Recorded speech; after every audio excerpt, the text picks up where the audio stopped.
that that in itself is televised, and they don't just say, oh, here's Steph Curry's team and here's LeBron's team. I hope they televise LeBron having to choose who goes first and then Steph, and we see who's last, because it could be so interesting. Like, who's the guy who's left out? What happens if your teammate is there, but really another guy is even better? It's really dramatic television. Now, this is the NBA. The NFL started this years ago, creating television events. Like, we didn't used to televise the draft 30 years ago. We didn't televise the combine. And the NFL has figured out a way in the non-football season to create events. This is a really cool event. So now you're going to have these NBA stars pick the teams, and it's going to be the ultimate pickup game. Yeah. I mean, let's be honest about this.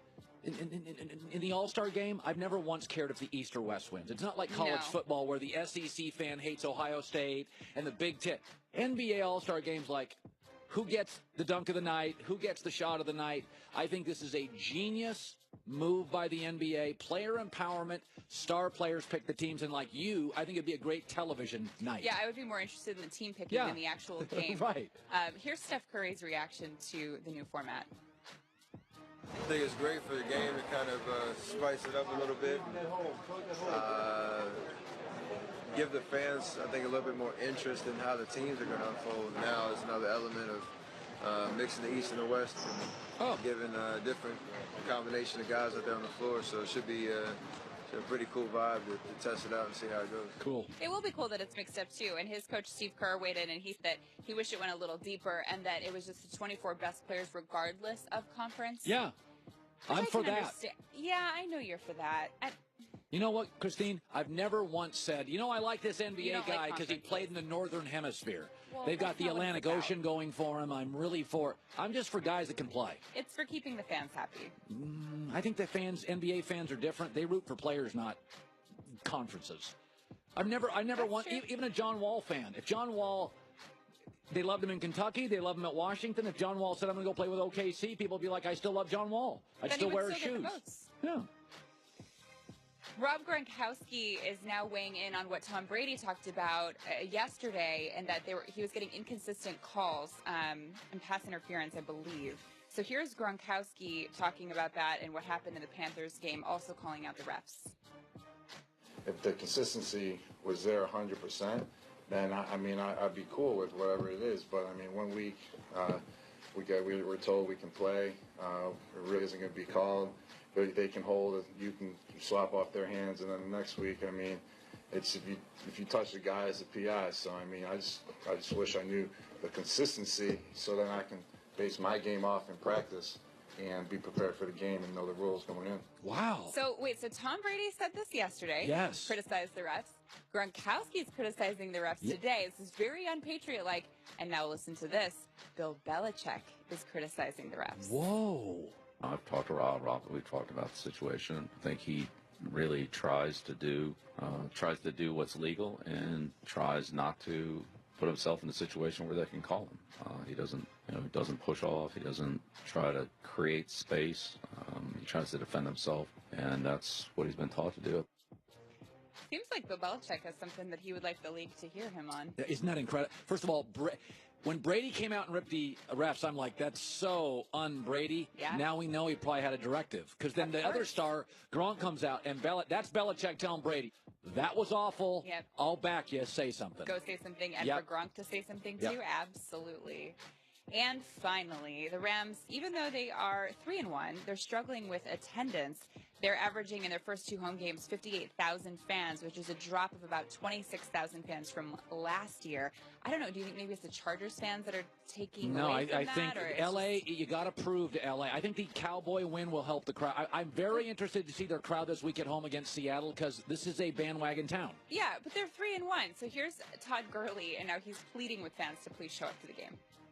What do you think about the possibility of playing in a Coliseum that is filled with Rams fans this weekend? Todd, you got a message? Come to our game. Please come to our game. I guess, obviously the Seahawks been having success over the last couple of years, so it's a lot of Seahawks fans. So it'll probably be a lot of Seahawks fans at the game, but it doesn't matter. We're just happy to have everybody come, and obviously if you start winning, the fans will start coming. So hopefully we can take this one this weekend, and they'll just keep coming, and we just get LA football back, man. Yeah, listen, this city is different. Like USC with Pete Carroll, they lose a couple games and you lose 30% of the crowd. It's too sunny. There's too much to do. You got a beach and mountains. This is not Wisconsin, where in the winter it is it is a Green Bay tradition. You go to a Packer game, and it's a different environment.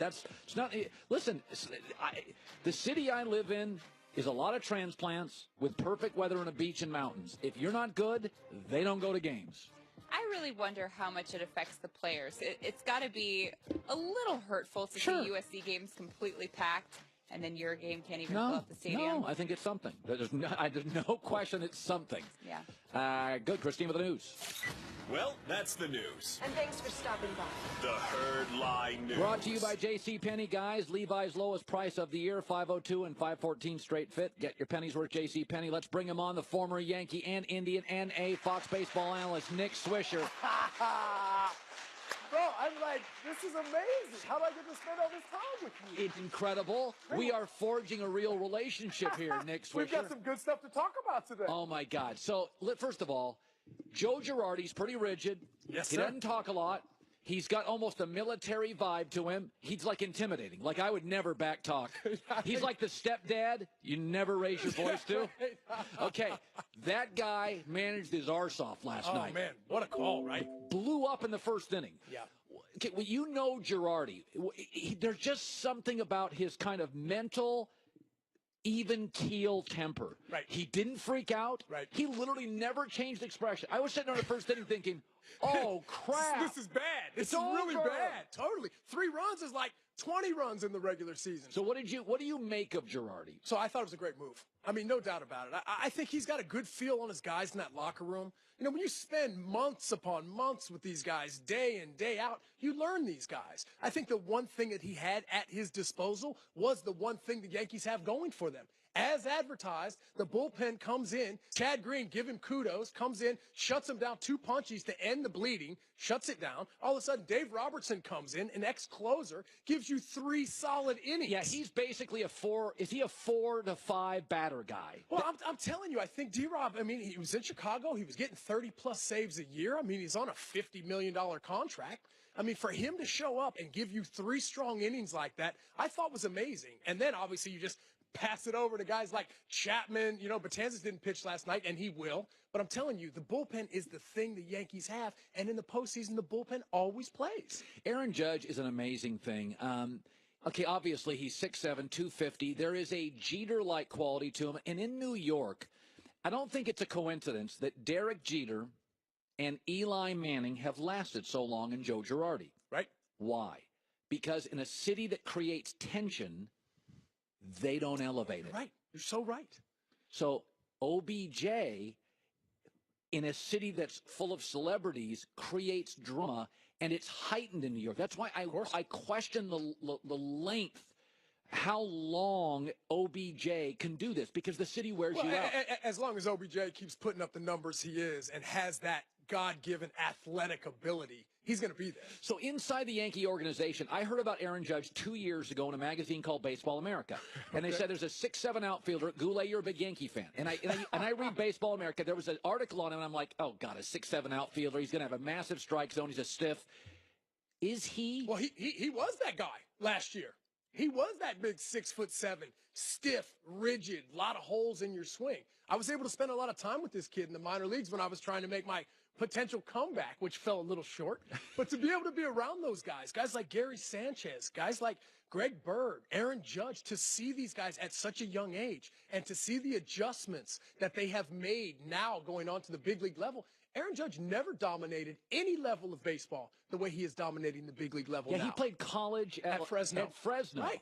What a testament to his, number one, work ethic, to his knowledge of the game, to know that he needs to make an adjustment. By the way, I remember, you think of all the great, humongous hitters we've had in the day. You know, guys like Frank Hondo Howard back in the day, Richie Sexton. Tall guys don't last as long. They don't. For him to make the adjustment that he has made and to lead the most iconic baseball organization in the world, the New York Yankees, to lead them the way he has, man, this kid could be the face of our game. So Derek Jeter leaves, and the Yankees make a move. I think they got this kid from Arizona, Didi Gregorius, and didn't know anything about him. He's a star, yet nobody knows about him. He's the cleanup hitter for the New York Yankees, and you don't even know his name. That's shocking. It's to the point where coming in after the captain, he could not have been a better guy. If you brought in a flashy name, New York wouldn't have wanted that. They were going to, at one point, they talked about Tulowitzki from Colorado. Remember that got talked about? Yes. Who was beat up physically. Yeah, who was a Jeter fan. And so they go the other way. Right. They got him from Arizona. Yeah. Yeah, they got this kid from Arizona. I don't know what they had to give away. Not a whole lot. But to be able to go with Gold Glove defense. Yeah, I thought he was a defensive guy. Yeah, but by the way, this year, 287, 289, 25 bombs, and 89 steaks. I mean, how could you not want that on your team each and every day? Now, the question becomes, so tonight we have the National League playoff game. The question with the Yankees becomes, okay, at the trading deadline, they went all in. They got a pitcher from Minnesota. Mm-hmm. They spent money at the deadline, and they did what the Royals did. They said, we don't have great starting pitching. There's nobody on the market. Right. We're going to go heavy into arms in the back end of our games. Okay, but then you start looking at teams that have really good starting pitching, like Cleveland, like Boston. Yeah. Do the Yankees match up with any of these teams? Well, I'm telling you, I watched the game just, I think, as half of America did last night. And I think we all saw something the New York Yankees have. And that's a little bit of that magic. I think we saw them acting as kids last night. Coming back from a 3-0 deficit in the first inning, your starter got 1 out. The man that's going to finish third in the AL Cy Young race got 1 out in the game. You think that is a definite disaster. So he's walking into the dugout. I'm thinking to myself, I hope they give him this win just to give him another chance. And that's exactly what they did. I know Cleveland's the better team. I think statistically it shows that. But when you get into the playoffs, there's always that little X factor. By the way, being a heavy favorite in the playoffs is not always a good thing. Yeah, I mean, you have Cleveland now as the Cubs last year. Right. We know their history. They're supposed to win. The regular season's amazing. And there were times with the Cubs last year against, I think, the Giants. Was it the Giants? They scrapped a little bit. Then they scrapped. We thought they were done against the Indians 2 times in that series. Totally. Well, you're talking about the 2 best records in the second half. The Chicago Cubs and the Cleveland Indians. I mean, at the break, the Cleveland Indians were like right there, like first, second place. Now all of a sudden they go on this tremendous run. Tito gets the boys right where they need to be. I'm telling you, man, the Yankees are going to give Cleveland everything that they want. I think Cleveland is a little more talented at this point. Okay, Arizona plays tonight, Colorado. Yes, sir. It's the National League wild card. Yeah. You like Arizona. So I like Arizona. Greinke's almost undefeated at home. He's getting $30 million. He's going to step up for his team tonight when they need him most. Good seeing you, Nick Swisher. Yes, sir, my man. Indians, Yankees, A's are good luck charm. Nick Swisher. This is so much fun last night. Stamp, save